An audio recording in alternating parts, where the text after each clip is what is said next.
Hello guys, welcome to Mission Study. Guys, आज के इस वीडियो में हम भाषा विज्ञान के टॉपिक्स पढ़ेंगे। सो गाइस, लेट्स स्टार्ट वीडियो शुरू करने से पहले अभी तक आपने हमारे यूट्यूब चैनल मिशन स्टडी को सब्सक्राइब नहीं किया तो सब्सक्राइब कर लीजिए, लाइक एंड शेयर कर लीजिए and don't forget to press the bell icon. So guys, let's start video.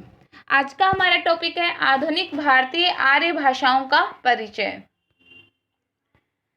तो क्वेश्चन था आधुनिक भारतीय आर्य भाषाओं का संक्षिप्त परिचय।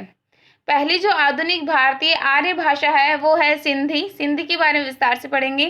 सिंधी जो भाषा है वो सिंधी 1947 से पूर्व भारत के सिंध प्रांत की भाषा थी। सिंधी जो भाषा है वो 1947 से पूर्व भारत के सिंध प्रांत की भाषा थी।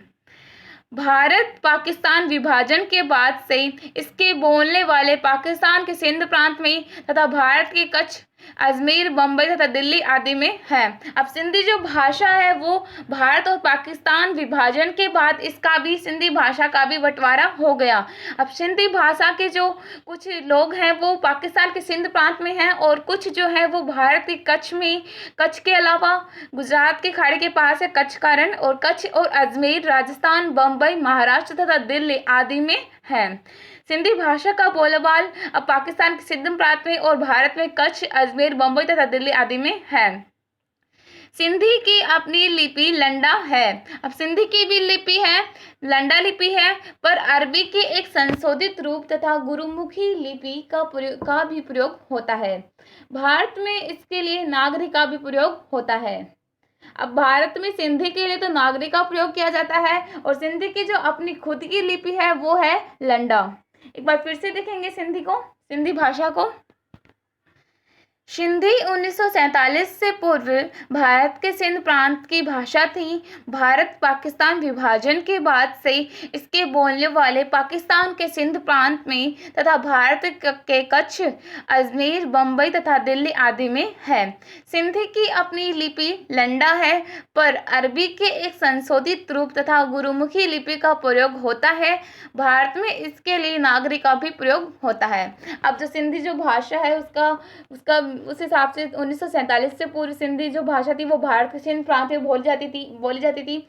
अब जो भारत में सिंध है वो भारत पाकिस्तान विभाजन से पहले सिंध जो था वो भारत में ही था, इसलिए सिंधी भाषा जो है पूर्व भारत में बोली जाती थी। अब भारत और पाकिस्तान का बंटवारा होने से ये जो भाषा है, सिंध जो प्रांत है वो पाकिस्तान में चला गया, इसलिए सिंध भाषा जो है वो सिंधी पाकिस्तान के क्षेत्र में बोली जाती है और इसके अलावा भारत के कुछ क्षेत्रों में भी बोली जाती है, जैसे कच्छ में, अजमेर में, बम्बई में और दिल्ली में आज भी सिंधी भाषा बोली जाती है।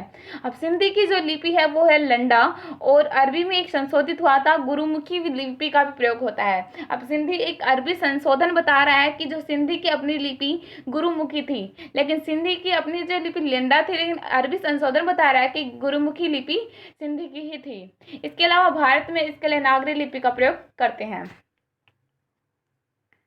दूसरी जो भाषा वो है लहेदी। लहेदी को देखेंगे।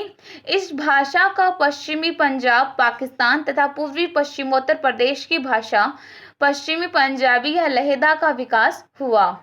लहेदा का अर्थ है पश्चिमी है। इसकी अपनी लिपि लंडा है, पर यह फारसी लिपि में भी लिखी जाती है। अब लहेदी जो भाषा है, यह भाषा जो है पश्चिमी पंजाब वर्तमान में पाकिस्तान में स्थित है। भारत पाकिस्तान बंटवारे के बाद पश्चिमी पंजाब को पाकिस्तान का हिस्सा बताया गया है, इसलिए इस भाषा लहेदी भाषा है, इसको पश्चिमी पंजाब तथा पूर्वी पश्चिमोत्तर प्रदेश की भाषा मानी जाती है और इसके अलावा पश्चिमी पंजाबी या लहेदा का विकास हुआ। अब यहीं से पश्चिमी पंजाबी का नाम लहेदी से ही इसका विकास हुआ।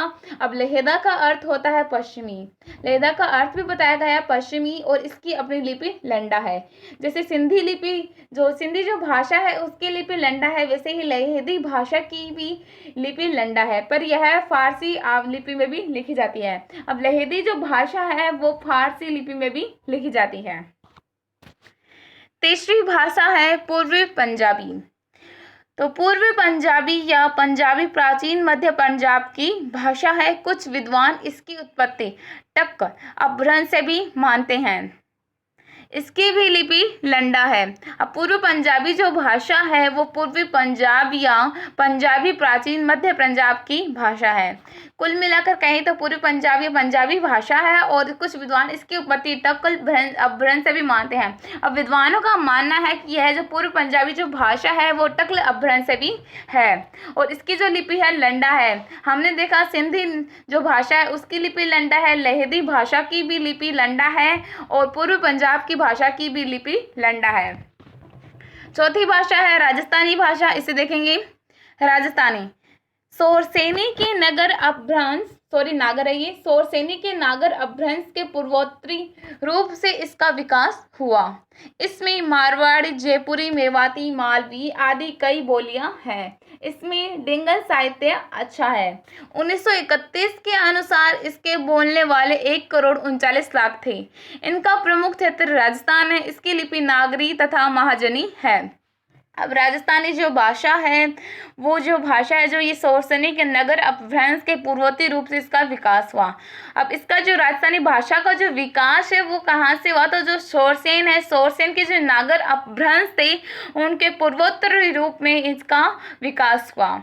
अब राजस्थानी भाषा के अंतर्गत मारवाड़ी बोली जाती है, जयपुरी बोली जाती है, मेवाती बोली, मालवी बोली आदि कई बोलियां राजस्थानी भाषा में सम्मिलित हैं। इसमें डिंगल साहित्य अच्छा है। अब राजस्थानी में भी डिंगल जो साहित्य है वो बहुत अच्छा माना जाता है और 1931 के अनुसार इसके बोलने वाले, अब राजस्थानी जो भाषा है 1931 के अनुसार बताया गया है कि इसके जो बोलने वालों की जो संख्या है वो 1,39,00,000 थी।